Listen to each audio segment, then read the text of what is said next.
તેથી બાટલાના કાઠી દરબારે કીધું, માં તું માં છો એટલું ઓળખું છું, પણ તારા નામને હું જાણતો નથી. દરબાર, હું ગેલી અંબા છું. ઓહો, પાલો નીચે મેકી બે હાથને લંબાવી ઢીસણ વાળી અને જગદંબા ગેલને એટલું કીધું કે માડી, એ હું તો એક ધાનનું ધનેરું છું, પણ બાટલાની 24 નો એક પટાદાર છું. આ 24 નું રખોપું કરું છું, બાકી હું રાજા છું એવું મને રંજાઈ નથી. પણ મારી માણાને કેમ કહી શકું કે મારી રાતના 1 વાગે હું રોઉં છું?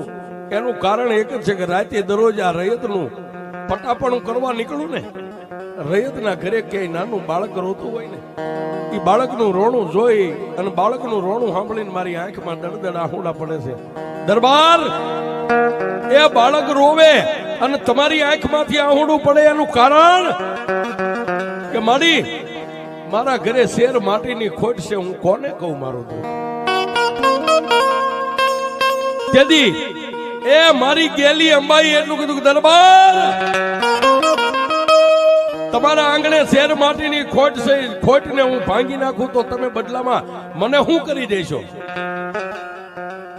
અને તેથી સાહેબ, એ બાટલાનો ગામ ધણી 24 નો ધણી ફુરજવાળા કાઠી દરબારે ખાચરે એટલું કીધું કે એમાં એ જગત ભાનોદરી, એ સૃષ્ટિનું સર્જન કરનાર, મારા જાતા વૈષ્ણવ જો પાસો વાળો ને મને શેર માટીની ખોટ છે ને, મારું વાંજિયા મેણું ભાંગી દ્યો ને, તો બાટલાના ચોકમાં તમારી હાથ મદલાની વાયુ ગળાવી અને વાયુની માલિપા તમને વિહામો આપી.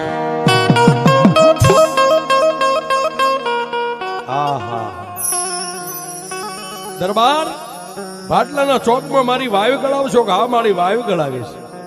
એ હાથ મદલાની વાયુ ગળાવીશ ને હાથમાં મદલે તમને વિહામો આપીશ અને મારી ઈષ્ટદેવ તરીકે હું તને માનીશ માં. અને વાયુની માથે એ નવરંગો 3.5 નો માંડવો નાખીશ. પણ સાહેબ, એ ભગવતી કોઈ દી ભાંખે ને ભાંખે તો બ્રહ્મા વિષ્ણુ મહેશ આવે તો એની ટેવડ નથી, પાછું પડે. અને જમણી પૂજા ઊંચી કરીને દરબારને આશીર્વાદ આપીને કીધું, દરબાર જાઓ બાપ, મારા ખાચર કાલથી દિવસ ગણજો, 9 મહિના 13 દીએ એ દેવના ચક્ર જેવો ખાચર તમારી ડેલીએ દીકરો ન આપું તો જગતની માલિપા મને ગેલી અંબાને કોઈ માને નહીં.